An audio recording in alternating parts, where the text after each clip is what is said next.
प्रतीक त्रिवेदी भैया जी कहीं में आपका स्वागत है। बातचीत के सिलसिले को जोड़ने के लिए एक बार फिर से मैं हाजिर हूं। त्योहार सुरक्षित होकर मनाएं, क्योंकि कोरोना खासतौर से दिल्ली और दिल्ली क्या पूरे देश में इस समय जो स्थिति है कोरोना को लेकर और वो विकट है। सुरक्षित रहना है और त्योहार को भी मनाना है, लेकिन सुरक्षित होकर जरूर मनाएं, ये मेरी आप सभी से अपील है। आप सबसे मैं ये कहना चाहता हूं। लेकिन आज की जो बातचीत का सिलसिला है वो मैं जोड़ूं उससे पहले ये जरूर सच बात है कि दिल्ली में कोरोना की स्थिति बहुत ज़्यादा विकट है, परेशानी है, लेकिन डराने की कोई बात नहीं है। ये बात सिर्फ इसलिए कि आपको आगाह करना बेहद जरूरी। कल हमने पूरी डिबेट कोरोना पे ही की।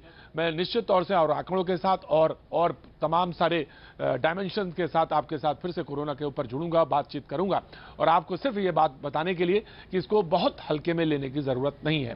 लेकिन आज का जो टॉपिक है, आज का जो मुद्दा है जिस पर हम बहस के लिए आज मौजूद रहेंगे, उससे हमारे मेहमान जुड़ेंगे। मैं बता दूं आज का मुद्दा है जी कश्मीर का, और कश्मीर में जिसको लेकर सबसे ज्यादा बातचीत है गुपकार गैंग, जिसको बीजेपी ने कहा और जिसको कि वो लोग उन्होंने कहा कि ये कांग्रेस गुपकार गठबंधन का हिस्सा बताती है। तो वो तमाम सारे मुद्दों पर हम बात करेंगे। हालांकि कांग्रेस ने इस बात पे क्लैरिफाई किया है कि वो इसका हिस्सा नहीं है, वो सिर्फ एडजस्टमेंट की बात है, तो मैं उस पर भी बातचीत करूंगा। लेकिन आज जो मेहमान हमारे साथ मौजूद हैं उनसे मैं आपका तारुफ कराना चाहूंगा। आरपी सिंह साहब बीजेपी का पक्ष रखने के लिए हमारे साथ जुड़ रहे हैं, बहुत बहुत शुक्रिया आरपी सिंह साहब। याना मीरचंदानी जी कश्मीरी एक्टिविस्ट हैं, आज हमारे साथ भैया जी कहीं में जुड़ रही हैं, बहुत बहुत शुक्रिया याना मीरचंदानी। एजेबी जैनी साहब रक्षा विशेषज्ञ साहब हैं वो हमारे साथ जुड़ेंगे। माजिद हैदरी साहब पत्रकार हैं, वो हमारे साथ जुड़ेंगे वैली से। रऊफ भट्ट साहब पीडीपी के नेता हमारे साथ जुड़ेंगे और राधिका खेड़ा कांग्रेस की प्रवक्ता हमारे साथ जुड़ेंगी।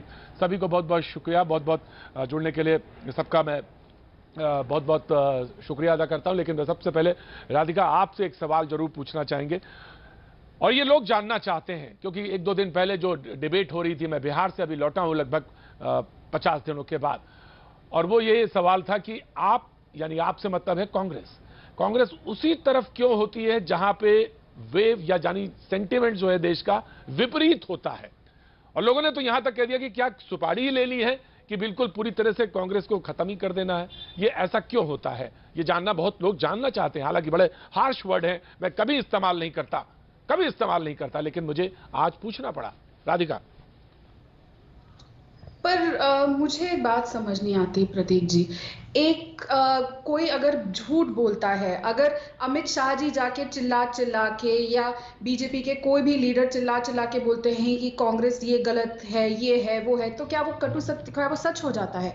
जो वो बोलते हैं वो सच है, पर जो कांग्रेस बोल रही है वो झूठ है। वो कहेंगे कि हम देशद्रोही हैं तो सब मान लेते हैं कि हम देशद्रोही हैं। क्या हम वो लोग हैं? क्या हम आरएसएस की विचारधारा? बिल्कुल नहीं, ऐसा नहीं, बिल्कुल नहीं।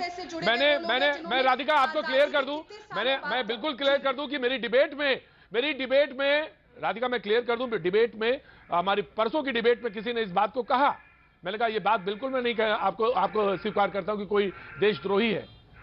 मैंने बिल्कुल इनकार कर दिया, मैं इस बात से बिल्कुल इनकार करूं। लेकिन मैं ये जानना चाहता हूं जिस सेंटिमेंट से मैं जिस ऑफकोर्स ऑन द होल की बात कर रही हूं, और सेंटिमेंट जहां पे है उसके खिलाफ क्यों जी?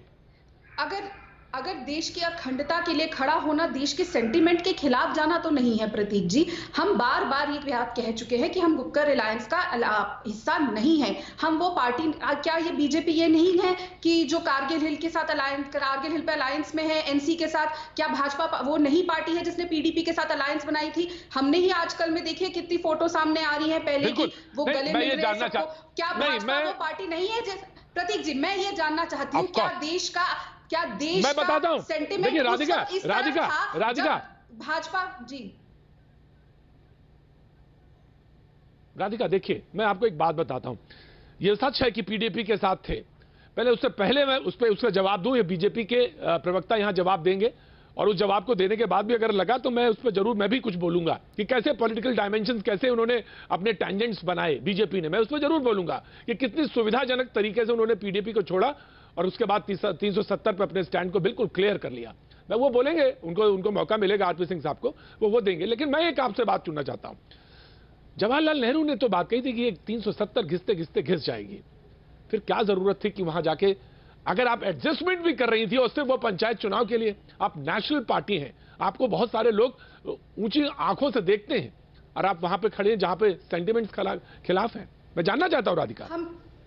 देखिए, जम्मू कश्मीर के लोगों का जो सेंटिमेंट है वो भी सुनने की जरूरत है। जम्मू कश्मीर के लोग क्या चाहते हैं, जम्मू कश्मीर के लोगों को क्या चाहिए, जम्मू कश्मीर में किस चीज की जरूरत है, इसको जानना भी बहुत जरूरी है। क्या जम्मू कश्मीर के लोग ये चाहते थे कि भाजपा एक ऐसी पार्टी के साथ मिलकर अलायंस बनाए जब प्रधानमंत्री और अमित शाह जी स्वयं स्टेज पे बैठे हो, वहां पे धन्यवाद पाकिस्तान का किया जा रहा हो कि धन्यवाद आपने चुनाव कराने दीजिए, और उसके बाद भी ऐसा क्या सत्ता का लालच था कि वो उस अलायंस में बने रहे?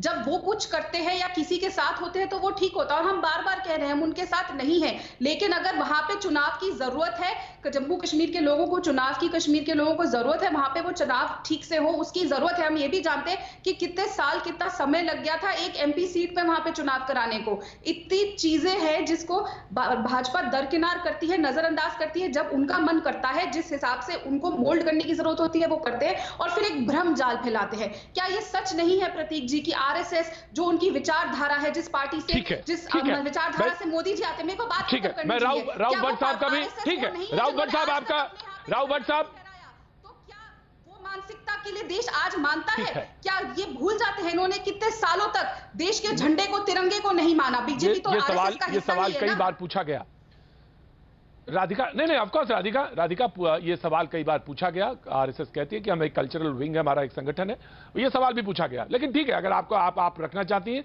तो आरपी सिंह साहब इसका जवाब देंगे। राव भट्ट साहब आपका भी बहुत बहुत स्वागत है। याना मिर्चंदानी, जब आप राधिका बोल रही थी, याना मिर्चंदानी जब इस बात पे मुस्कुराई कि जम्मू कश्मीर के लोग क्या जानना चाहते हैं, उनके सेंटिमेंट्स को क्या छोड़ दें, याना मिर्चंदानी उस देख को मुस्कुराई। मैं जानना चाहता हूं कि सबब क्या था, उसका कारण क्या था जो आप मुस्कुराई, इस बात को मैं जानना चाहता हूं। और जम्मू कश्मीर के सेंटिमेंट्स क्या पूरे देश के सेंटिमेंट से अलग हैं?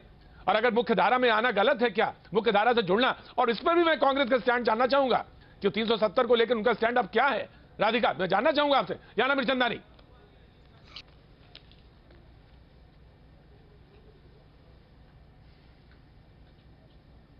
उनसे कोई लेना देना नहीं, लेकिन वो सीट शेयरिंग डिस्कशन के लिए वहां जाते हैं। बट अब क्या बताएं, देखिए अमित शाह जी ने कहा था कि कांग्रेस ग्लोबल होती जा रही है, गुपकार गैंग ग्लोबल होता जा रहा है। मैं आपको बताऊं, ग्लोबल और भी बहुत सारी चीजें होती जा रही है। जैसे कि पहले कांग्रेस में कांग्रेस गवर्नमेंट में जो लोग थे, जो देश के लोग थे, वो कहते थे कि कांग्रेस का पाकिस्तान से किस तरह का एक मोहब्बत का संबंध है। वो जैसे कि वो जो मनमोहन सिंह की गवर्नमेंट में जो फॉरेन मिनिस्टर डिप्लोमेट रह चुके हैं, शिव शंकर मेनन साहब, उन्होंने कहा था कि 2008 मुंबई हमले के बाद चर्चा हुई थी कि पाकिस्तान पे हमला कर लेंगे, लेकिन वो चर्चा खारिज की गई। फिर उसके बाद सुखोई विंग कमांडर जो थे मोहांटो, उन्होंने उसी समय उन्होंने भी कहा था कि एयरफोर्स पूरी तरह से रेडी थी अटैक करने के लिए, लेकिन कांग्रेस गवर्नमेंट से कोई आदेश ही नहीं आया। ये सारी चीजें देश के लोग बोलते थे। अब फाइनली ओबामा जी ने, वो मनमोहन सिंह से मिले थे तो उन्हें ये एहसास हुआ था कि कांग्रेस की गवर्नमेंट पाकिस्तान पे हमला नहीं करना चाहती। कांग्रेस की गवर्नमेंट कहती है कि हम एंटी नेशनल नहीं है, हमें क्यों एंटी नेशनल कहा जाता है, लेकिन जब भी हमारी आर्मी अपना 2.5 किलो का हाथ उठाती है, ये सबूत मांगने आ जाते हैं। ये बोलते ये चाइना लद्दाख की बात को झूठा बोलते हैं। ये कहते हैं कि आर्मी बालाकोट स्ट्राइक में झूठ बोल रही है। ये कहते हैं कि आर्मी सर्जिकल स्ट्राइक में झूठ बोल रही है। फिर ये कहते हैं कि हम नेशनलिस्ट हैं। ये किस तरह का नेशनलिज्म है इनका? जरा इनसे पूछिए किस तरह का नेशनलिज्म है। क्यों हमेशा, जैसे आपने कहा, क्यों हमेशा लोगों की सेंटिमेंट के खिलाफ? और सबसे ज्यादा नेशनलिस्ट तो कश्मीर में। ये कह रही है कश्मीरीज को क्या चाहिए? सबसे ज्यादा फौज में भर्ती होने वाले जो लड़के हैं, नौजवान है, वो कश्मीरी हैं। तो आप नेशनलिज्म की बात करती है तो आप उनके सेंटिमेंट्स को हर्ट नहीं कर रही क्या? इस तरह के काम करके आप उनके सेंटिमेंट्स को हर्ट नहीं कर रहे।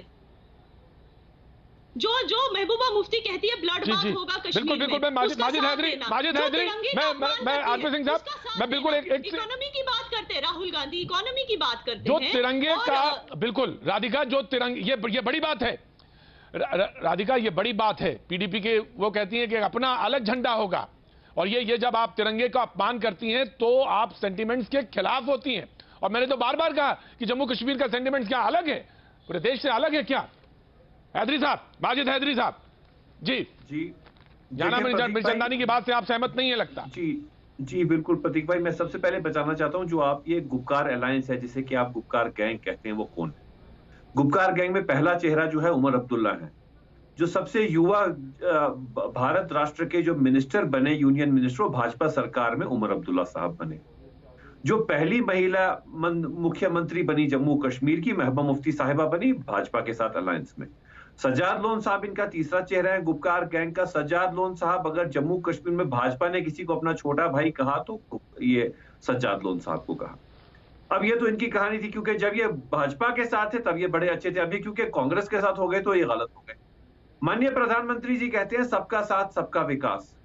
अब अगर कांग्रेस इनका डायरेक्टली या इनडायरेक्टली साथ दे रही है जम्मू कश्मीर में, तो गलत क्या है? क्या कहीं संविधान में लिखा गया है कि कांग्रेस ने भाजपा के दरवाजे पर एक अटेस्टेड कॉपी देनी है कि योर लॉर्डशिप, मैं गुपकार गैंग को अलायंस दे रही हूं?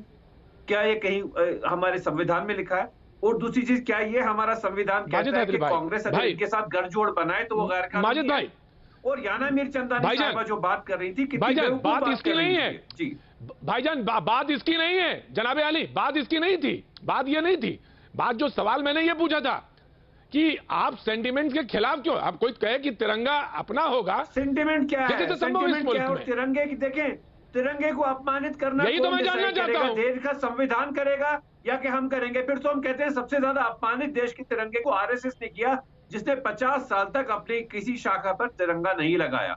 क्या वो अपमान नहीं है? लेकिन कानूनी तौर पे अपमान नहीं माना जाता है, तो आप इसे कैसे तिरंगे का अपना अपमान खुद ही से बना देते हैं? ये भाजपा अपना संविधान खुद क्यों लिखती है? आप अपना अलग झंडा बना लेंगे। इनके साथ होंगे तो वो राष्ट्रवादी हैं, जब वो इनके खिलाफ हो गए तो वो गद्दार हैं। महबूबा मुफ्ती इनके साथ हैं तो राष्ट्रवादी हैं, वो इनके खिलाफ हो गई तो गद्दार हैं। भाई ये भाजपा कौन सा नया संविधान लिख रही है? याना मीरचंदानी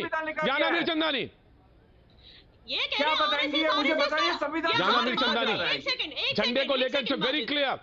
याना मीरचंदानी, नहीं, मेरी बात सुनिए। ये बार बार आरएसएस को उठा ले आते हैं पॉलिटिकल बातों के एनालिसिस के बीच में। मैं बता दूं, वैसे तो जमाते इस्लामी भी इंडिया का फ्लैग नहीं उठाती, तो फिर क्या वो एंटी नेशनल है? मैं बस बोल रहा, आप तो कहेंगे वो नहीं है एंटी नेशनल। मैं बस इतना कहना चाहती हूँ, बैन कर दिया मैडम, आप जनरल नॉलेज अपनी ठीक करें।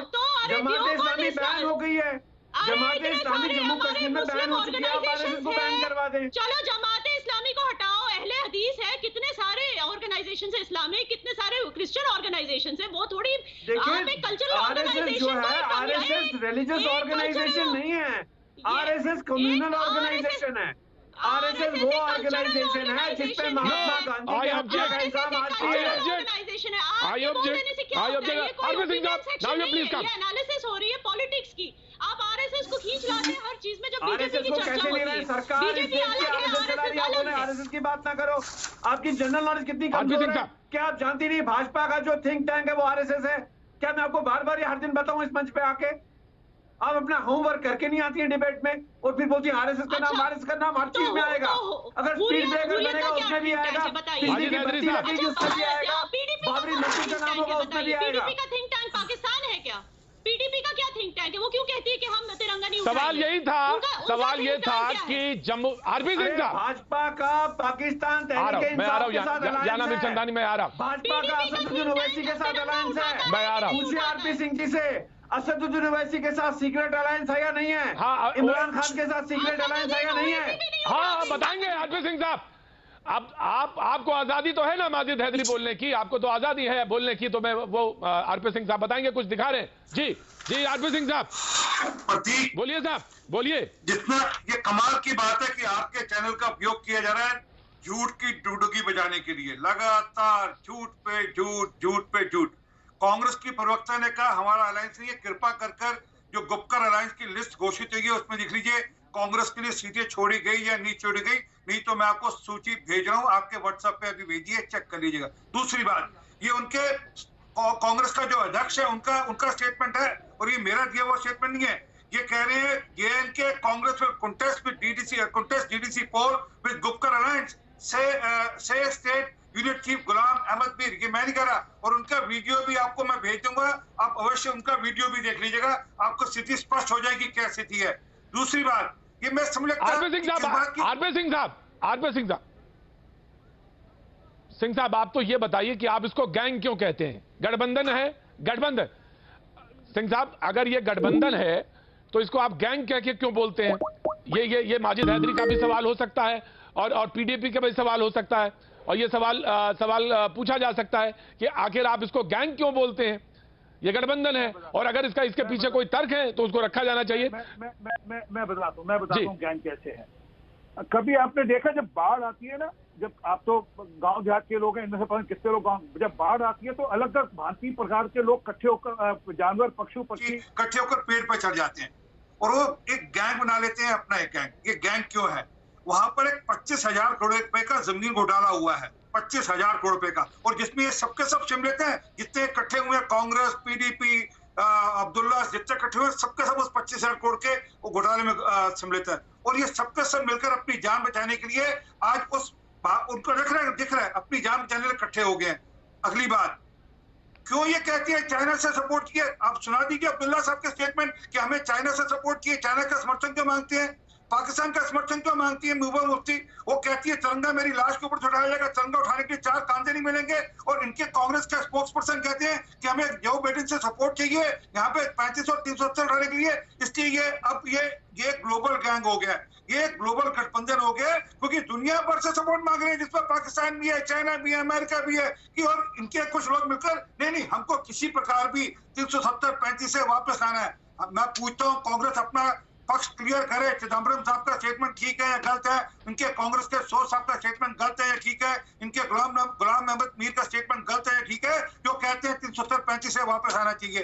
ये स्टेटमेंट स्पष्ट क्यों नहीं करते कि देश के साथ है या देश के विरोध में है? कि उसके पक्ष में जो तिरंगे की बेइज्जती करे या तिरंगे हमारी लाश के ऊपर तिरंगा जाएगा, ये स्पष्ट करें। माजिद हैदरी में आ रहा हूं,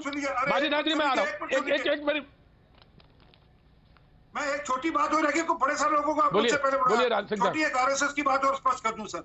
आरएसएस ने जितनी लड़ाई तिरंगे की लड़ी है, और अगर याद हो ये बहन बैठी है, पार्वल हल्ला करती है, 26 जनवरी की परेड में नेहरू जी ने आरएसएस को बुलाया था पार्टिसिपेट करने के लिए और भागीदारी करने के लिए। ये ध्यान में रहना चाहिए, 1962-63 की बात है ये। अब भूलती है, सब दिक्कत है कि इनको सिलेक्टिव एमनेसिया है, इनको जो सूट करता है वो दिखता है। जितनी देश प्रेम की बात आरएसएस करता है, उतना कांग्रेस ने किया था, तो देश का हारना होता, उतना नेहरू ने किया था, और शेख अब्दुल्ला को जबरदस्ती नहीं पड़ा। माजिद हैदरी, जो make your point, Majid Haidari जल्दी से आप बोलिए, फिर राउंड के साथ जाना चाहूंगा। देखिए, अगर जम्मू कश्मीर में गुपकार गैंग है, मतलब उमर अब्दुल्ला गैंगस्टर है, सज्जाद लोन गैंगस्टर है, महबूबा मुफ्ती साहिबा गैंगस्टर हैं, तो आरपी सिंह की भाजपा जो है इसमें सब लीडर डॉन है, क्योंकि इन्हीं डॉनों ने इन गैंगस्टर्स को यहाँ पे बनाया। ये पहली चीज। दूसरी चीज है जो बता रहे हैं कि बार बार जो आरएसएस का नाम ले रहे हैं, हम आरएसएस का नाम यहाँ पे गलत नहीं ले रहे, हम इनको सच्ची हकीकत बता रहे हैं। जो इन्हें 25,000 करोड़ के रोशनी की बात की ना, वो भाजपा ने करा है यहाँ पे रोशनी का स्कैम। भाजपा उस वक्त नेशनल कॉन्फ्रेंस के साथ अलायंस में थी, पूछिए इनसे। हाई कोर्ट का ऑर्डर पढ़ लो, कृपा कर किसका नाम लिया हाई कोर्ट ने, आपको ध्यान में आ जाएगा। कांग्रेस क्यों बताए उनका ऐलान है? हाई कोर्ट का ऑर्डर पढ़ लो, वैसी के साथ ऐलान से आप बताते हैं, आप बताइए ना, पत्रकार हो, हाई कोर्ट का ऑर्डर पढ़ लेना, हाई कोर्ट का ऑर्डर क्या कहता है, आपको चीज स्पष्ट हो जाएगी। हाई कोर्ट ने किस किस का नाम लगाया ये पता कर लो, हाई कोर्ट ने किस किस पार्टी का, किस किस इंडिविजुअल का नाम पढ़, किस किस मुख्यमंत्री का नाम पढ़ लो। आरपी सिंह जी बताइए, ओवैसी के साथ क्या गठबंधन है आपका, बताइए। जीरो। क्यों डरते हैं आप? जीरो। इमरान खान के साथ क्या गठबंधन है कि बिहार इलेक्शन से पहले इमरान खान से इमरान खान के साथ कांग्रेस और कांग्रेस का गठबंधन है, इमरान खान के साथ पीडीपी की महबूबा मुफ्ती का गठबंधन है, इमरान खान के साथ गठबंधन है, इमरान खान के साथ गठबंधन है।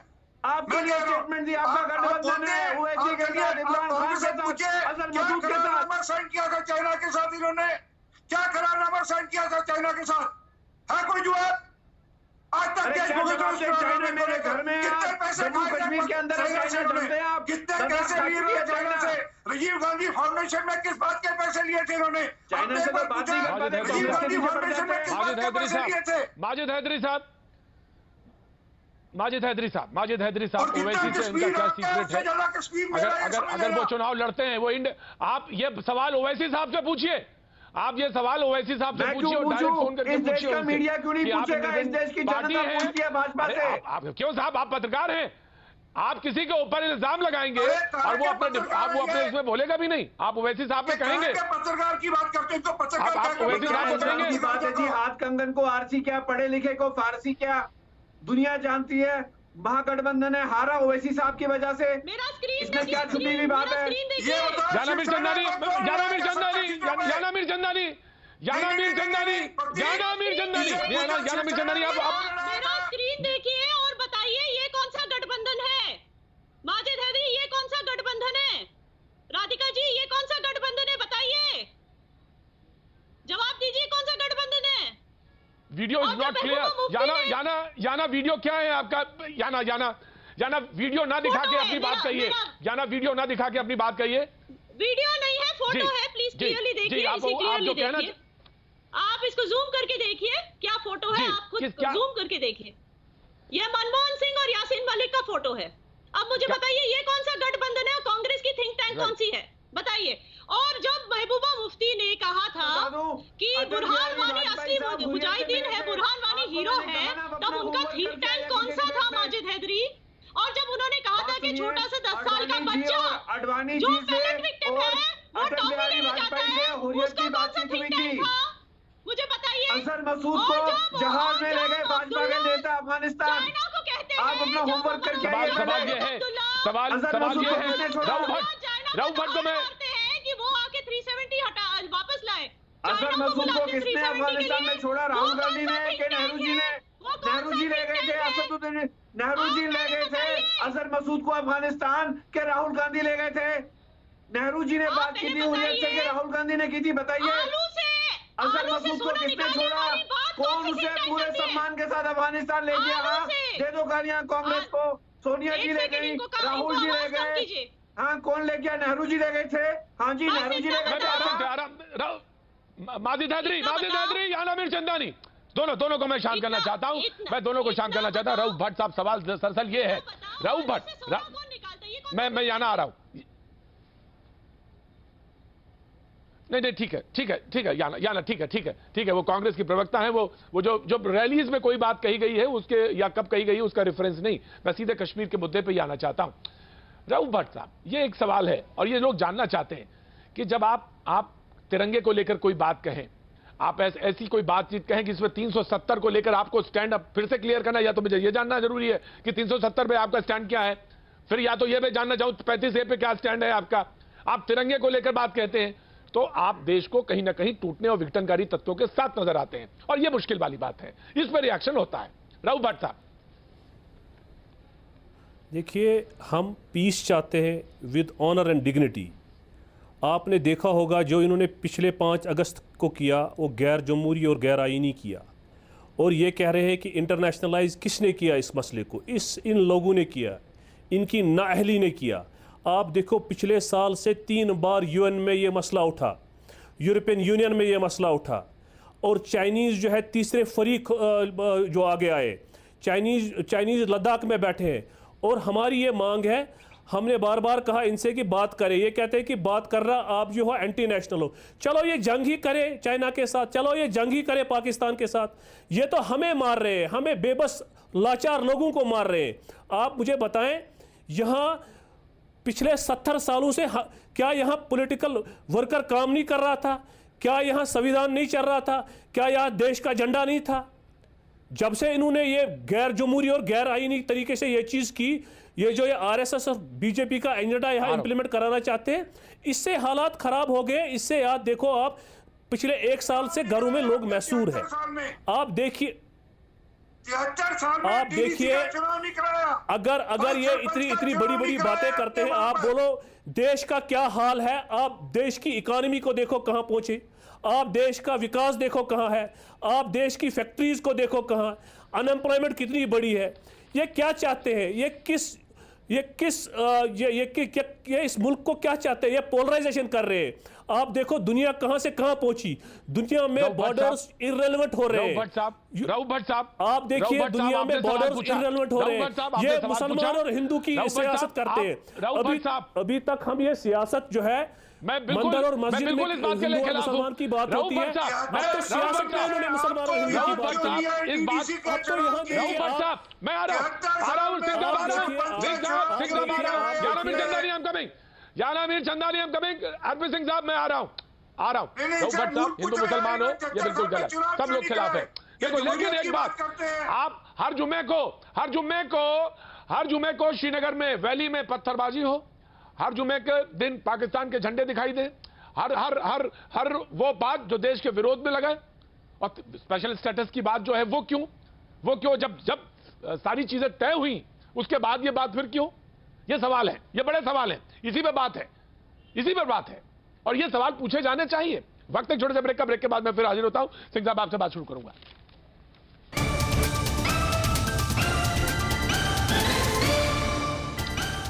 भैया जी कहीं में आपका एक बार फिर स्वागत है और बात यही थी कि गुपकार गैंग से आखिर दिक्कत क्यों है, परेशानी क्यों है, और यही सवाल बार बार पूछा जा रहा था। हम आज इसी मुद्दे पर बहस कर रहे हैं। हम रक्षा विशेषज्ञ जैनी साहब के पास जाऊं उससे पहले मैं एक बात बताना चाहता हूं। कांग्रेस के प्रवक्ता के कुछ देर से वो राधिका कुछ हाथ उठा रही थी, मैं नहीं जा पाया, लेकिन मैं आ रहा हूं, राधिका आपके पास आ रहा हूं। लेकिन जनरल जैनी कुछ कहना चाहते हैं, मैं उनके पास जाऊंगा और उसके बाद मैं राधिका आपको चांस देता हूं। जी जनरल जैनी। प्रतीक भाई, मैं 20 मिनट से ये जो पॉलिटिकल चिक और तू मैं हो रही है, इसमें तो मैं बिल्कुल नहीं पढ़ना चाहूंगा और इसमें पढ़ना व्यस्त है, क्योंकि कोई फायदा नहीं है। किसको कौन समझाए, समझे वो जो नादान को क्या समझाए कोई, तो ये उसमें तो मैं बिल्कुल नहीं पढ़ना चाहूंगा। लेकिन मैंने जब ये बताया गया कि आज ऐसी डिबेट है, तो मैंने 1-2-4 लाइनें लिखी हैं, अगर आप इजाजत दें तो मैं आपको पढ़कर सुनाऊंगा कि देश की हिफाजत करने वालों की हिफाजत करना जरूरी है। देश की हिफाजत करने वालों की हिफाजत करना जरूरी है। सियासत में सियासीपन को बताना भी जरूरी है। अरे ये सियासी नेताओं, सुन लो इस सिपाही की गुहार, नेताओं सुन लो इस सिपाही की गुहार, तुमको भी तो देश की चिंता करना जरूरी है, तुमको भी तो देश की चिंता करना जरूरी है। प्रतीक, देश की चिंता नहीं है, इनको अपने अपने पार्टी की चिंता है, इनको अपने पॉलिटिकल एजेंडा की चिंता है। 47 से लेकर अभी तक यही होता आ रहा है। किसी कांग्रेस या कोई बीडीपी बीजेपी या इसका मैं नुमाइंदा नहीं हूं, इसका रक्षक। हम देख रहे थे छोटे छोटे जब फौज में आए थे, आज 50 साल 55 साल हो गए हमको देखते हुए। Politics and politics, that is what has totally bloody spoiled the whole atmosphere of J&K। ना वहाँ डेवलपमेंट हो पाया, ना वहाँ उन्नति हो पाई, ना वहाँ लोगों को चैन अमन से जीने दिया किसी ने, बस सिर्फ सियासीपन, कभी ये गठबंधन, कभी वो गठबंधन, कभी किसी नाम से, कभी किसी नाम से। मैं यही कहता हूं कि अब 370 का क्या असर होगा भाई, ये तो समय ही बताएगा। लेकिन 370 के बाद में ये बात जरूर है कि जो सेसेशनिस्ट लोग थे, जो हुर्रियात थे, जो लोग थे जो कि इस झंडे की उस झंडे की बात करते थे, उनको जरूर पेट में मरोड़े हो रहे हैं। और जो कुछ अब हो रहा है उन्हीं मरोड़ों का इफेक्ट है, वो मरोड़े दिख रहे हैं इन लोगों के पेट में। आप मुझे बताएं, किसी भी एक देश में क्या 2 झंडे हो सकते हैं? क्या 2 कॉन्स्टिट्यूशन हो सकते हैं? क्या 2 पार्लियामेंट हो सकते हैं? अरे ये तो ठीक है, जो इतिहास की बात है कि भाई 1947 में क्या था, इंस्ट्रूमेंट ऑफ एक्सेशन में क्या एग्री हुआ नहीं हुआ, अरे इतिहास को छोड़ो भाई। जब आज के दिन का आप माहौल नहीं देखेंगे तो आप वर्तमान को कैसे आप गाइड कर देंगे, वर्तमान को कैसे पहचानेंगे? जैनी साहब मैं आ रहा हूं आपके पास। मैंने राधिका को बोला था कि राधिका को आपको टाइम दूंगा, लेकिन माजिद हैदरी साहब मैं आपके पास आना चाहता हूं। शेर को, कविता को सुनने का एक शऊर होता है, वो शऊर थोड़ा बहुत तो मेरे पास भी है, और कैसे दाद दी जाती है इसको भी मैं जानता हूं, इसका भी इल्म मेरे पास है। माजिद हैदरी, आपको शेर या तो ज्यादा समझ में आ गया और या गहरे उतर गया आपके दिल में, और आपने जो दाद दी है वो निश्चित तौर से देश और पूरी दुनिया ने तो देखा ही होगा। या तो ज्यादा समझ में आया और या वो पूरी तरह से दिल में उतर गया। मैं जानना चाहता हूं आखिर माजरा क्या है हाजी साहब। प्रतीक भाई, जो इन्होंने शेर सुनाया मैंने उस पर बिल्कुल हाथ उठा के दाद दी, मैंने ताली भी बजाई उस पर। लेकिन जो उसके बाद इन्होंने बात की वो मुझे कुछ बात पची नहीं, कि इन्होंने कहा इतिहास को भूल जाओ। इतिहास को ये देश नहीं भूलता है।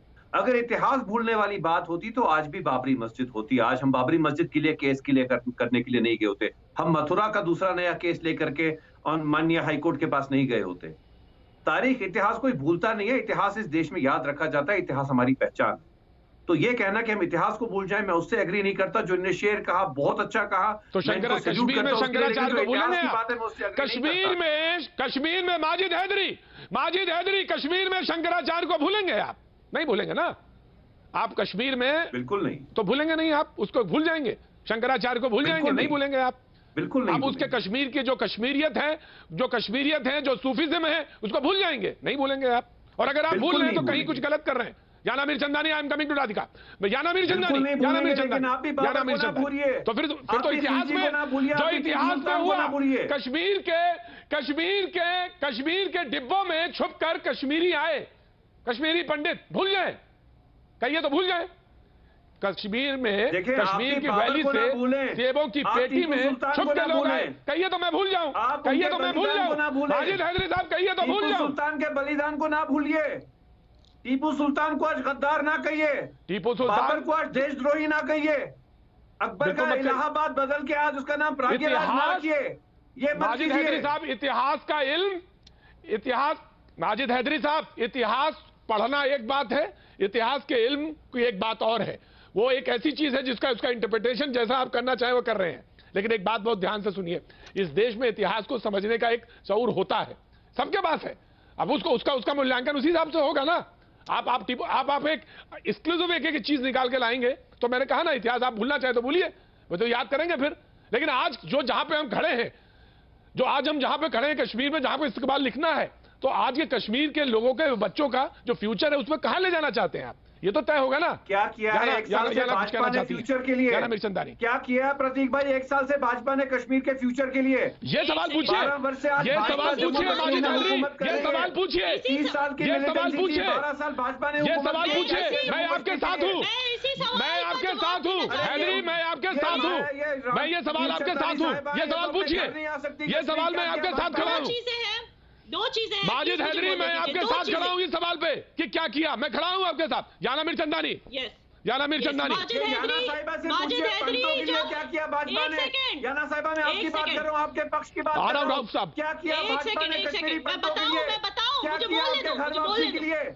अरे मुझे बोलने दो, अफगानिस्तान के हिंदू को दिल्ली में लाके बसाएंगे, लेकिन कश्मीरी पंडित बेचारा घर नहीं आएगा, ये भाजपा की सियासत है। ये बोलने देंगे, अब आप भाजपा की तारीफ कीजिए। मुझे दो चीजें बोलनी है, मुझे बस 2 पॉइंट्स रखने हैं, मुझे बोलने दीजिए। पहली बात तो ये कांग्रेस वाले जो बोलते हैं, मैं कोई भाजपा की प्रवक्ता नहीं हूं, बट एक सेंसिबल इंडियन की तरह मुझे 2 चीजें दिखाई देती है।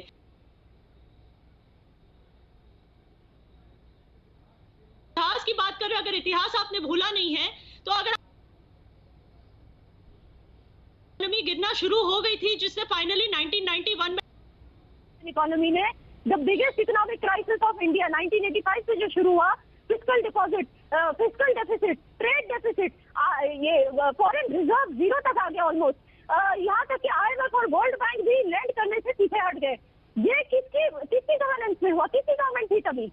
कांग्रेस की थी। आपकी याददाश्त के लिए, आपकी जनरल नॉलेज के लिए, लिबरलिज्म माननीय राजीव गांधी जी ने लाया, डिजिटल इंडिया का आइडिया राजीव गांधी जी ने लाया, आत्मनिर्भर भारत का आइडिया इंदिरा गांधी जी ने लाया, भाजपा ने क्या लाया? आप पढ़ के आइए ना पूरा।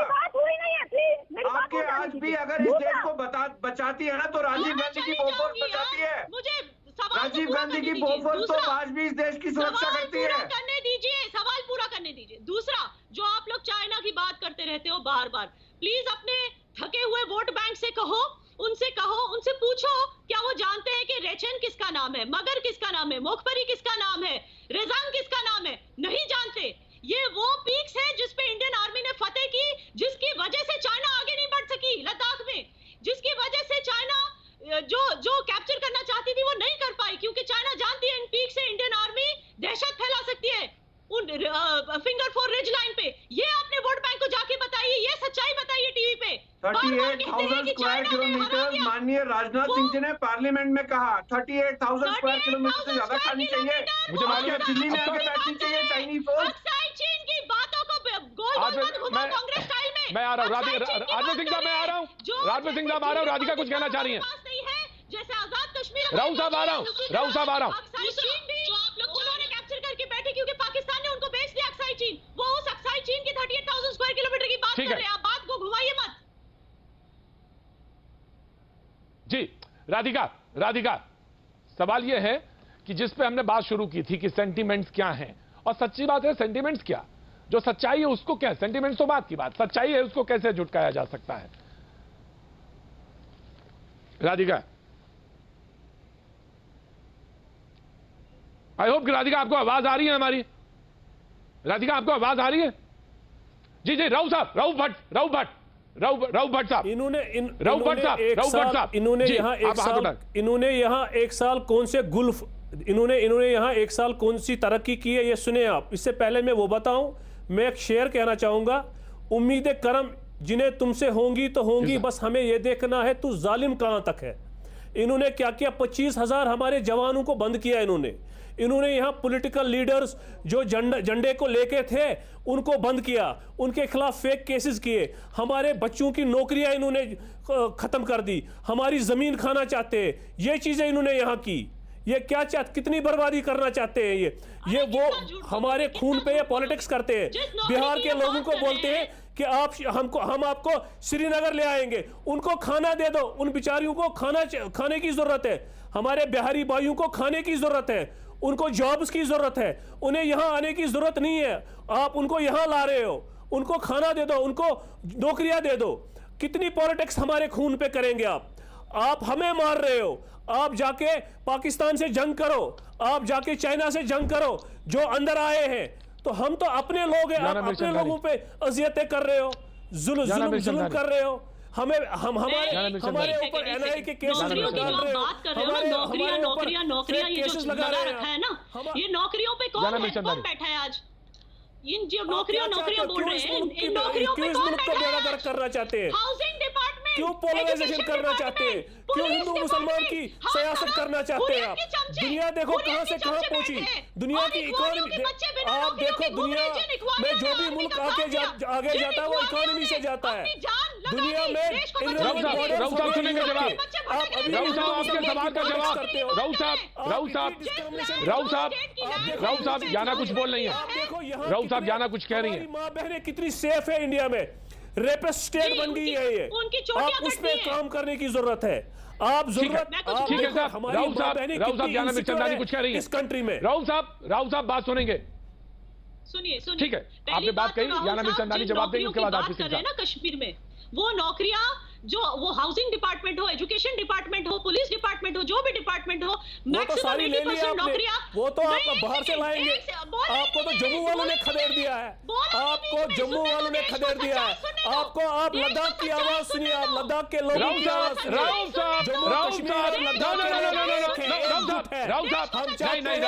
कि हमारा स्पेशल स्टेटस सुनेंगे बात, चोर दरवाजे से बात सुनेंगे, नहीं राउत साहब बात तो सुनेंगे, रऊफ साहब बात तो सुनेंगे, याना सुनो, याना बोलने से नहीं होती सियासत, नहीं जीतेंगे आप, ठीक है, सच्चाई ये है कि सारे जो जॉब्स हैं, सारी जो नौकरियां हैं, करती जा रही हो, क्या सुनूं मैं? रियलिस्टिक अप्रोच अपनाओ, रियलिस्टिक अप्रोच। आप बोलो इस मुल्क की इकोनॉमी कहां पहुंचाई आपने, आप बोला मुझे इस मुल्क की जीडीपी कहां पहुंची? रऊफ साहब तो दुनिया की भी तो बताइए, रऊफ साहब दुनिया की भी तो बताइए, बेरोजगार लोग हो गए यहाँ यहाँ कितने बेरोजगार, रऊफ साहब तो दुनिया की भी तो बताइए। ऊपर मैं आ रहा हूँ, राधिका मैं आपके पास आ रहा हूँ, आरपी सिंह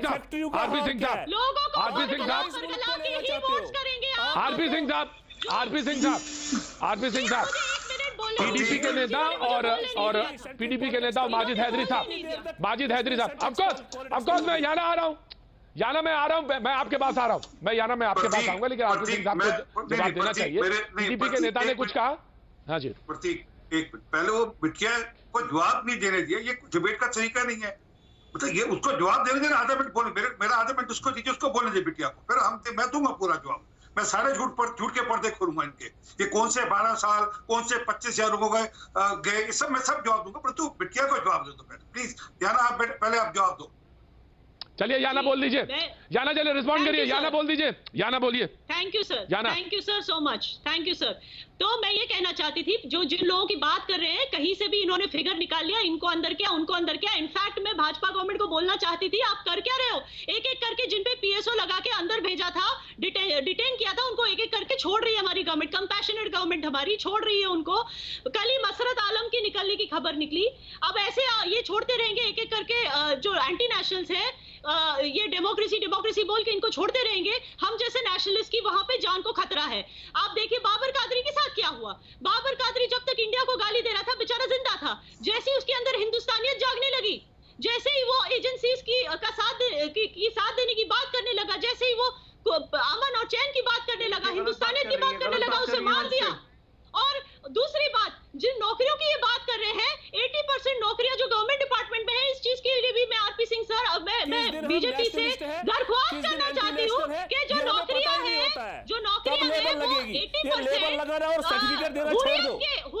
पेपर लगाना और सर्टिफिकेट देना छोड़ दो। अपने बच्चों को लगा देते जो हमारे नेशनलिस्ट इखवानी राउत साहब मैं इसी पे बात करूंगा। राउत भट्ट साहब, राउत साहब आप पॉलिटिकल पार्टी के, मैं इसी पे बात करूंगा, मैं इसी पे बात करूंगा। राउत भट्ट साहब मैं इसी पे बात करूंगा। आने दीजिए वक्त एक छोटे से ब्रेक का, ब्रेक के बाद मैं इसी बात पे, इसी पॉइंट पे मैं हाजिर होता हूं। वक्त एक छोटे से ब्रेक का।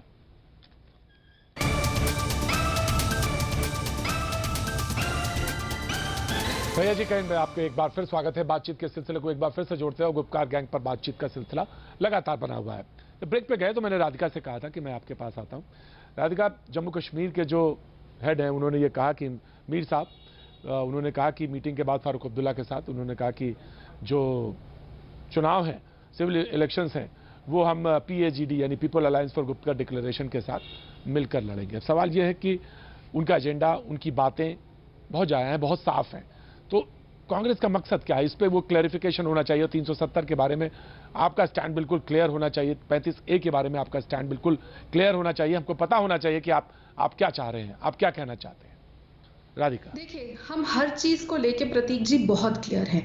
भाजपा ने जब 370 रेवोकेशन हुई थी 370 की, तो ये वादा किया था प्रधानमंत्री जी ने कि वहां पे टेररिज्म का अंत हो जाएगा, नौकरियां मिली जाएंगी। लेकिन सच्चाई ये है कि 15 महीने में पिछले टेररिज्म बढ़ता गया है। आप कल रात की ही बात लिख लीजिए, 7 सिविलियंस और 4 जवानों की मौत हुई है LOC पर भाजपा ने क्या कहा था कि मिलिटेंसी खत्म हो जाएगी, नौकरियां वहां पे नहीं है। और ये भी सच्चाई है कि नेशनल कॉन्फ्रेंस जो गुपकर अलायंस का हिस्सा है कि नहीं प्रतीक जी? नेशनल कॉन्फ्रेंस बिल्कुल हिस्सा है, पर नेशनल अलायंस को आज जो एंटी नेशनल कह रहे हैं और प्रो पाकिस्तान कह रहे हैं और चाइना को उन पे चल रही है, क्या बीजेपी ने उनको बैक नहीं किया हुआ कारगिल हिल काउंसिल ऑफ लद्दाख यूटी में? हिपोक्रेसी भी कोई, मतलब ठीक है आपका दूसरा नाम हिपोक्रेसी है, पर आप क्या कर रहे हैं? क्या ये झांक के देखते हैं? वो तो यही बात हो गई ना, 900 चूहे खा के बिल्ली हज को चली। सच्चाई ये है प्रतीक जी कि देश की किसी भी स्टेट की कहीं के भी लोग हो, भाजपा को उनसे कोई मतलब नहीं है, उनको सिर्फ एक सत्ता का लालच है। मैं आपके चैनल पे दोबारा दोहरा रही हूं और फिर से अपना कांग्रेस का स्टैंड क्लियर कर रही हूं। कांग्रेस पार्टी इस अलायंस के साथ नहीं है।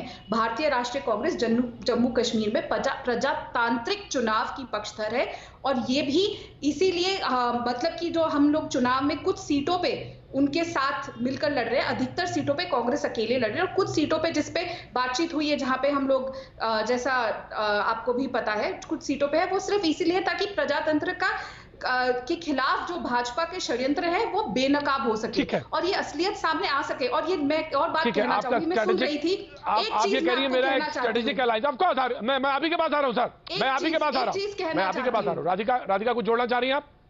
जी, ये मोहतरमा जो बार बार कह रही थी कि जो मैं सुन रही थी कि इनको छोड़ दिया, उनको छोड़ दिया, बहुत अच्छा काम कर रही है बीजेपी, कर रही है, लेकिन क्या इन्होंने कभी भाजपा से पूछा कि आप जो बात करती है क्या 2015 में हेलो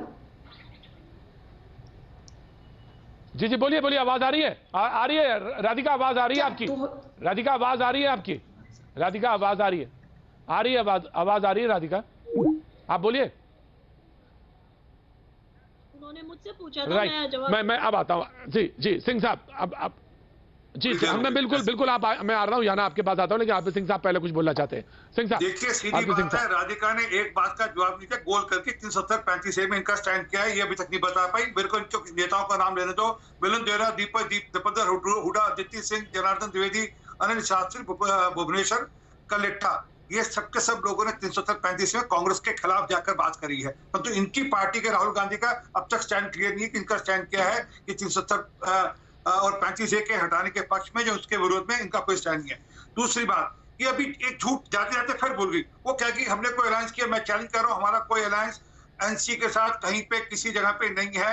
ये झूठ बोलने के लिए हमने कोई अलायंस किया। हम ले में अपने दम पे चुनाव जीते हैं और वहां पर हमारा वहां पे हेल्थ काउंसिल में हमारा व्यक्ति वहां बैठा है।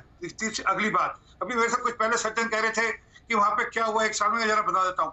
वहां पर कश्मीरी पंडितों की हर परिवार को 13,000 रुपए केंद्र सरकार दे रही है। 6,000 करोड़ रुपए का multi level project, multipurpose project Bharat सरकार ने इरिगेशन का शुरू किया है। 15 पावर प्रोजेक्ट शुरू किए हैं। प्रधानमंत्री की किसान पेंशन योजना शुरू हो गई, अटल पेंशन योजना शुरू हो गई, 6 नए ब्रिज बन रहे हैं। रेलवे का सबसे बड़ा हाईएस्ट ब्रिज चेनाब रेलवे नदी में बन रहा है। 7वां पे कमीशन लागू हो गया। 4% रिजर्वेशन पहाड़ियों के लिए, 10% रिजर्वेशन इकोनॉमिकली वीकर सेक्शन के लिए। और एक और जानकारी सिर्फ आपके लिए जो बड़ी बात है वो है कि वहां पर हर गरीब आदमी की चिंता करने के लिए हमने वहां काम किया है और 10,000 नौकरियां जो सरकारी नौकरी रुकी थी उसका रास्ता खोल दिया और 25,000 नई नौकरियां वहां खड़ी कर रहे हैं, सरकारी नौकरियां। ये नौकरियों की बात अभी कर रहे थे। और वहां पर पहली बार 73 साल में पंच सरपंच का चुनाव हो रहा है। 73 साल में हुआ जिसमें इनके खिलाफ लोग जीत कर आए, इनके विरोध के बावजूद लोग जीत कर आए। पहली बार 73 साल में ये जिस चुनाव की भागीदारी करें, 73 साल में ये चुनाव नहीं करा पाए कांग्रेस और गुप्कर गैंग मिलकर, ये ग्लोबल गैंग मिलकर चुनाव नहीं करा पाए। हमने 73 साल में पहली बार ये चुनाव कराया है। वहां लोकतंत्र नीचे जमीन तक लेकर जा रहे हैं। असली पीड़ा ये है कि इनको लोकतंत्र जमीन पर जाने से पीड़ा है। ये अब तक 200, 150 वोट के दम पर चुनाव जीतते रहे। ये पहली बार होगा कि कश्मीर की जनता तय करेगी कि हमने किस ओर जाना है। जनरल मैं आ रहा हूं। मैं राधिका का फोन कट गया था, राधिका को एक चांस मैं देना चाहता हूं। राधिका आप कुछ कह रहे थे, फिर मैं आ रहा हूं याना आपके पास आता हूं। राधिका कुछ कहना चाह रही है। सुन रही थी आरपी सिंह जी बहुत सवाल उठा रहे थे, लेकिन उन्होंने एक बात का जवाब नहीं दिया कि क्यों ये लोग नेशनल कॉन्फ्रेंस को कारगिल हिल काउंसिल ऑफ लद्दाख में बैक कर रहे हैं, क्यों कर रहे हैं? झूठ बोल रहे हो राधिका, झूठ बोल रही है। आपकी पार्टी क्या कर रही है? राधिका झूठ बोल रही है। कांग्रेस राधिका झूठ बोल रही है। राधिका झूठ बोल, मैं क्या करूं? आप झूठ बोल रहे हो राधिका, आप झूठ बोल रहे हैं, आप झूठ बोल रहे हैं। हमारा नेशनल कॉन्फ्रेंस के साथ और गुप्कर गैंग के साथ कोई अलायंस नहीं है। हमारा गुप्कर गैंग के साथ कोई कहीं पर अलायंस नहीं है। आप झूठ बोल रहे हैं। राधिका झूठ बोल रही है। राधिका झूठ बोल रही है। राधिका झूठ बोल रही है। राहुल गांधी की राधिका झूठ बोल रही है। राहुल गांधी की राधिका झूठ बोल रही है। लेकिन ये राहुल गांधी की पार्टी की राधिका झूठ बोल रही है। आराम से राधिका, आराम से राधिका झूठ बोल रही है। नहीं राधिका, चिल्लाने की जरूरत नहीं है। राधिका झूठ बोल रही है। नहीं कोई चिल्लाने की जरूरत नहीं। मैंने कहा ये मैं खबर भी इनको बोला साबित करें, साबित करें अपना झूठ साबित करें। Radhika one by one, Radhika one by one चिल्लाने की जरूरत नहीं है, बिल्कुल किसी को नहीं है। और स्वास्थ्य के सबको ध्यान रखना चाहिए, सबका स्वास्थ्य बहुत इंपॉर्टेंट है। और सिंह साहब आप कह रहे हैं कि ये बिल्कुल झूठ बोल रहे हैं, आपको फैक्ट्स के साथ आना चाहिए। ये बात उन्होंने क्लियर की। राधिका ने कहा कि हिल काउंसिल में आपने नेशनल कॉन्फ्रेंस के साथ अलायंस किया, ये बात वो ये कह रही है। बिल्कुल आपका राउत साहब ये झूठ बोल रही है। चलिए मैं फोटोग्राफ दिखा देती हूँ, जूम करके दिखाइएगा प्रतीक जी। मैं आपको अभी फोटोग्राफ दिखा देती हूँ और ये बताएंगे राइट ठीक है। दोनों के पास अपने प्रूफ है। कौन है? कहाँ पे हमारा अलायंस है? आरपी सिंह जी तो चिल्लाइए मत, सुनाई सबको देता है। चिल्लाइए कम, थोड़ा पानी पीजिए, चिल्लाना कम कीजिए। पहले चिल्लाना कम कीजिए, कोई घेरा नहीं है यहाँ पे। चिल्लाना बंद करिए। यही चिल्ला के झूठ बोलने, चिल्लाने से आपका झूठ सत्य में नहीं बदल जाएगा। चिल्लाने से आपका झूठ सत्य में नहीं बदल जाएगा। चिल्लाने से आपका झूठ सत्य में नहीं बदल जाएगा। राधिका सिंह साहब 70 सालों में राधिका बदल जाएगा। आपका चिल्लाने से आपको याना में आ रहा हूं, लेकिन जैनी साहब कुछ कहना चाहते हैं। ये सच्चाई है और मैं इस बात को फिर दोहराऊंगी कि एनसी के साथ आप लोगों ने एनसी को जैनी साहब want to make a point. जी जैनी साहब ठीक है। राधिका हमारे फौज में प्रतीक हमेशा बोलते हैं लेडीज फर्स्ट, तो अगर कोई लेडी बोलना शुरू कर दे तो फिर मेरा my custom and tradition does not permit me to speak when a lady is speaking. Thank you.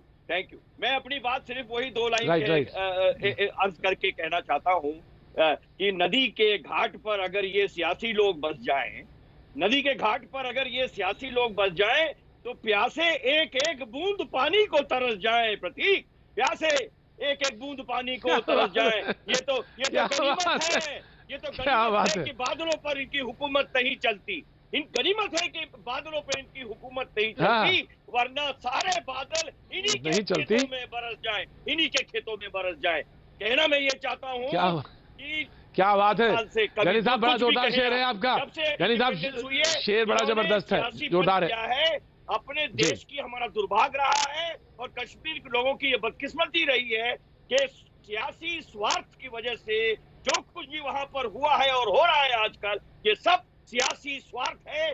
जब तक सियासी स्वार्थ अपना, इनकी सेल्फिश एम्स और ऑब्जेक्टिव्स वहां पे नहीं हटेंगे, तब तक 370 क्या, आप कुछ भी हटा देना, पूरा उनका कॉन्स्टिट्यूशन हटा देना, आप कुछ नहीं कर पाओगे जब तक कि वहां पर पॉलिटिसाइजेशन ऑफ कश्मीर बंद नहीं होगा। प्रतीक, आई एग्री। याना मिर्चंदानी कुछ कहना चाह रही हैं? जी याना मिर्चंदानी। मैं आगे सर, इनकी नौकरी वाला पॉइंट क्लियर करना चाहती हूँ। जो ये लोग आके बोलते रहते हैं बार बार नौकरी छीन ली। ये नौकरी एक्चुअली, मैं आपके इतिहास का एक बात बता दूं इतिहास की, कि 1972 में जब कांग्रेस की ही गवर्नमेंट थी, इन्होंने सेपरेटिस्ट कासिम मीर को सीएम बना दिया था कश्मीर का, और उससे भी बड़ा सेपरेटिस्ट जो गिलानी था वो एमएलए था कश्मीर में, और इन्होंने अपने भाई बाप मतलब रिश्तेदार हर किसी को, अपने चमचों को नौकरियां दे दी हर एक गवर्नमेंट डिपार्टमेंट में, चाहे वो हाउसिंग हो, एजुकेशन हो, कोई भी गवर्नमेंट डिपार्टमेंट, पुलिस हो। यही लोग बैठे हैं, फादर होता है रिटायर, अपने बच्चे को दे देता है, फिर वो रिटायर होता है, अपने बच्चे को दे देता है। इन लोगों ने नौकरियां खाली कश्मीरियों की, जो आज नेशनलिस्ट कश्मीरीज हैं, इख्वानियों के बच्चे और दूसरे जो मतलब आर्मी वालों के बच्चे, ये सब नौकरियों के लिए भटक रहे हैं। इनके पास नौकरियां नहीं है, नेशनलिस्ट के पास नौकरियां नहीं है, और ऐसे लोग कांग्रेस की हुकूमत की वजह से ऐसे लोग नौकरियां लेकर बैठे। और दूसरी चीज, कांग्रेस जो कश्मीरियों का पैसा भी है जो सेंटर से आता था, वो इन्हीं लोगों ने लूटा है। वो चाहे Jammu Kashmir cricket association scam हो, या वो हवाला पैसे का स्कैम जिसकी वजह से हाजी यूसुफ की मौत हुई थी, वो भी अब्दुल्ला के घर में, और उसके बाद उसको क्लीन चिट भी मिल गया था। तो जो कश्मीरियों के सपनों के लिए जो उनके सपने साकार होने के लिए जो पैसे भेजे जाते थे सेंटर से, वो भी इन्होंने ही लूटा, हमारी नौकरियां भी इन्होंने लूटी। और दूसरी बात, जो टेररिज्म है, वो इनकी झूठी बातों की वजह से, इनकी रिगिंग की वजह से, जो ये सब चीटिंग मीटिंग में इनका हाथ होता है, रिगिंग की वजह से जीतने वाला सैयद सलाउद्दीन को दिखाया गया कि वो हार गया, क्योंकि ये अब्दुल्ला को बनाना चाहते थे सीएम। वो तंग आके चला गया वहां पे बॉर्डर पार करके, और उसने मिलिटेंसी शुरू की। आज अगर कश्मीर में मिलिटेंसी है तो इनकी चीटिंग की वजह से है। तो कांग्रेस, मैं रिपीट कर रही हूँ, ये जो कह रही है ना, याना कह रही है कि भाजपा अच्छा काम करी, मैं भाजपा की बात ही नहीं कर रही। मैं इतना ही सोच रही हूँ कि हमें नुकसान किसने ज्यादा पहुंचाया एज अ कश्मीरी, कश्मीर को नुकसान किसने ज्यादा पहुंचाया, वो थी कांग्रेस। राइट। रऊफ भट्ट साहब कुछ कहना चाहते हैं? जी मैं आ रहा हूं, सिंह साहब आ रहा हूं, इसके बाद आ रहा हूं। देखिए रऊफ भट्ट साहब, मैंने सिंह साहब आपका पॉइंट देख लिया था। ये कह रही है ना हालात खराब। आप सुनिए, पिछले 1 साल से यहाँ कितने हालात खराब हो गए कि यहाँ पर जो नेशनल हाईवे हमारी है, उस पे जब हमारी सेनाएं चलती है, 20-25 हज़ार लोग उनको वहाँ जो सिक्योरिटी फोर्सेस के लोग रखने पड़ते हैं, और हमारे जो बच्चे होते हैं, बुजुर्ग होते हैं, उन्हें रुकना पड़ता है, उन्हें 3-3, 4-4 घंटे रुकना पड़ता है, एम्बुलेंस को रुकना पड़ता है। ये कहते हैं कि यहाँ इन्होंने हालात ठीक किए, ये 30 साल में कभी नहीं हुआ था। हाँ, इतना ज़रूर इन्होंने और किया। क्या यहाँ की पुलिस ने कुर्बानियाँ नहीं दी? यहाँ के 12,000 पुलिस पॉइंट कर दीजिए। सिंह साहब पॉइंट कर दीजिए। सिंह साहब पॉइंट आउट कर दीजिए। सिंह साहब बहुत जल्दी पॉइंट आउट करिए। सिंह साहब देखिए, सिंह साहब पॉइंट आउट करिए जल्दी। बड़ा स्पष्ट है, ये झूठ बोल रहे हैं, लगातार झूठ बोल रहे हैं। वहां पर मैंने अभी बताया ना, 10,000 लोगों को रोजगार मिला, 25 साल का रास्ता नया खुल गया, सरकारी नौकरियां, ये नहीं बोलेंगे। और मैं वापस चैलेंज कर रहा हूँ, इनकी जानकारी कम है। नेशनल कॉन्फ्रेंस पीडीपी ने आज अभी बस सिर्फ इतना। कल फिर होगी मुलाकात। वक्त की कमी, बने रहिए हमारे साथ।